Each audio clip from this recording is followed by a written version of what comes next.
예, 뭐 다 잘 아시는 것처럼 정치에 있어서 1년이란 매우 긴 시간입니다. 그런 만큼 벌써 결과를 예측하는 건 의미도 없는 일이고 가능하지도 않을 겁니다. 그러나 어떤 변수들이 다음 총선을 흔들지 짚어보는 건 의미가 있습니다. 한국선거학회 회장을 지낸 김형준 배재대 석좌 교수를 초대했습니다. 자, 김 교수님 어서 오십시오. 네, 안녕하세요. 자, 뭐 먼저 일단 내년 총선 1년 남았으니까 성격이 어떤 것인지 좀 총괄적으로 좀 짚어봐 주시죠. 가장 큰 거는 이제 중간평가의 성격을 갖는데요. 예. 집권 2년이 끝나는 시점에 선거가 치러지기 때문에 예. 87년도 이후에 9번 총선 중에서 4번이 실은 중간평가 성격을 가졌습니다. 그렇죠. 예. 96년도도 그랬고요. 2000년도 그랬고 2016년도 2020년 그 4번의 중간평가 선거 중에서 딱 한 번 2020년 코로나 팬데믹 때 제외하고는 모두 다 집권당이 과반 의석을 얻지 못했습니다.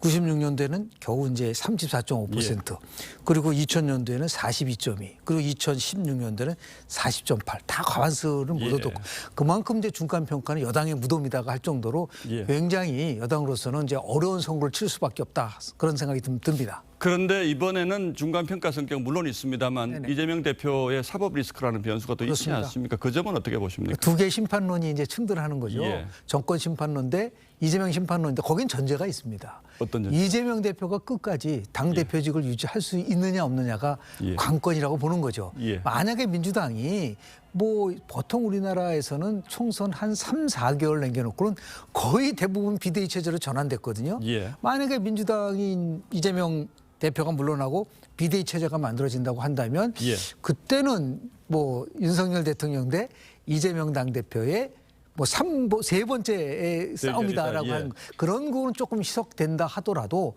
여하튼 간에 집권당으로서는 굉장히 어려운 선거를 칠 수밖에 없는 건 사실입니다.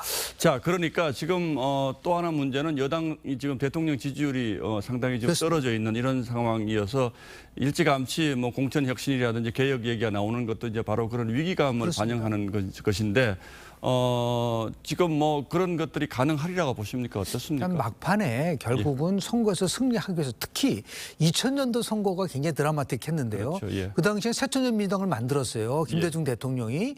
그럼에도 불구하고 그 당시에는 26석의 의석수를 줄였습니다. 근데 115석밖에 못 가져갔어요. 그 비율이 결국은 42점밖에 안 됐는데 당시에 야당이 이겼었던 거는 공천 개혁이었었습니다. 그 이해창 총재가 과감한 공천 개혁을 해서 선거에 승리한 것처럼 저는 이번 총선도 여야 어느 정당이 국민들에게 놀랄 만한 깜짝 놀랄 만한 공천 개혁을 하느냐에 따라서 1차적인 바로미터로 작용될 가능성이 굉장히 저는 크다고 봅니다. 그런 점에서 보면 최근 뭐 검사 공천 얘기가 벌써부터 논란인데 이건 어떻게 보십니까? 쉽지 않을 겁니다. 왜냐하면 만약 지난 2016년도 총선 기억나시죠? 당시에 박근혜 대통령 때 총선했었는데 그때 다 얘기가 뭐냐면 공천 잘못했다라는 얘기를 많이 했고 뭐 김무성 대표가 옥새 파동할 정도로 됐는데 그래서 대통령실이 결국은 적극적으로 공천에 개입할 경우에 집권당이 굉장히 불리했었다는 거는 굉장히 많았었거든요. 2008년도에도 당시에 이명박 대통령이 공천 얘기를 했지만 박근혜 당시에 전 대표가 국민도 속았고 나도 속았다는 그 한마디에 친박연대가 만들어져서 물론 과반수를 겨우 얻었지만 굉장히 고전했기 때문에 공천 개혁의 바로미터는 어쨌든 자칫 검사 공천이라는 얘기가 나오면 이건 큰일을 날 수도 있겠군요. 그건 그렇지 않죠. 정말 그랬을 경우에는 국민들에게 크게 아마 심판을 받을 가능성은 저는 있다고 좀 봅니다. 공천 앞두고 항상 뭐 정계 개편도 일부 좀 있는데 특히 야당 같은 경우에 지금 이재명 대표의 사법 리스크가 있기 때문에 이낙연 전 대표라든지 김부겸 전 총리 뭐 얘기 지금 계속 맞습니다. 나오지 않습니까? 지금 이건 어떻게 보십니까? 일단 민주당이 갈 길은 세 길이에요.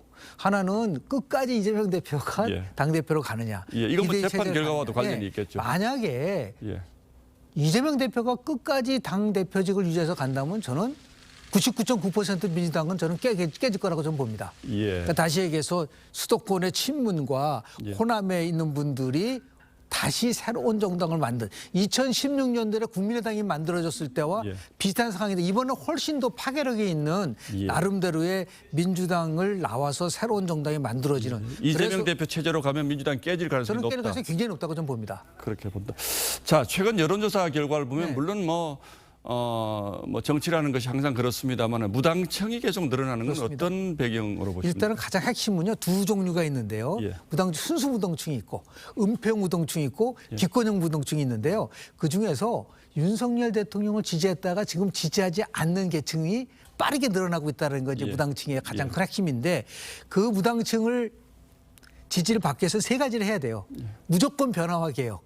두 번째는 민생. 세 번째는 도덕성이죠. 그래서 결국 도덕적인 문제와 관련된 일이 나오면 막말 추태하면 가차없이 증거를 해야지만이 국민들이 그 정당을 다시 한번 쳐다보는데, 지금은 그런 것들이 미적미적거려서 무당층이 점점 정치 이분들이 성과가 많아지는 무당층으로 왔던 분들이 어느 쪽으로 움직일 것인지 방금 말씀하신 세 가지 그렇습니다. 해야 된다 이렇게 보시는 거고, 좀 한꺼번에 여쭤보겠습니다. 네네. 지금 뭐 여당에서도 그렇고 선거구제 개편 얘기도 나오고 또 국회의원 정원 줄이는 문제도 나오는데, 이런 정치 제도 전반의 개혁은 가능하리라고 보십니까? 일단은 뭐 전원위원회 열려서 이렇게 4일 동안 토론한다는 건 좀 긍정적이지만 저는 조금, 제가 선거제도 개혁을 한 30년 동안 연구를 했는데요.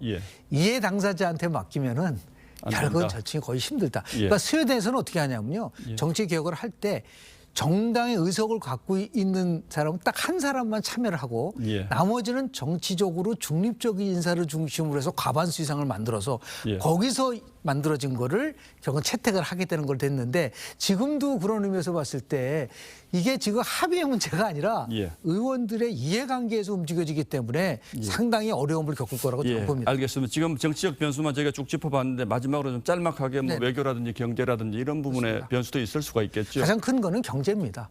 경제 응징 투표를 할 가능성이 높은데요. 나의 삶이 얼마큼 좋아지냐의 바로미터는 앞으로 경제가 좋아질 거나 좋아지지 않을 거냐.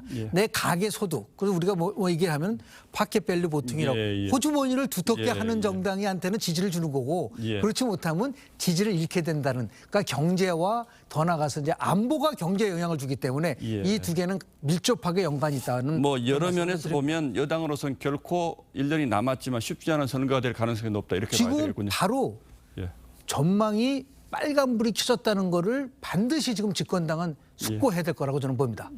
잘 알겠습니다. 배재대학교 석좌 교수이신 김영준 교수님 말씀 잘 들었습니다. 고맙습니다. 네, 고맙습니다.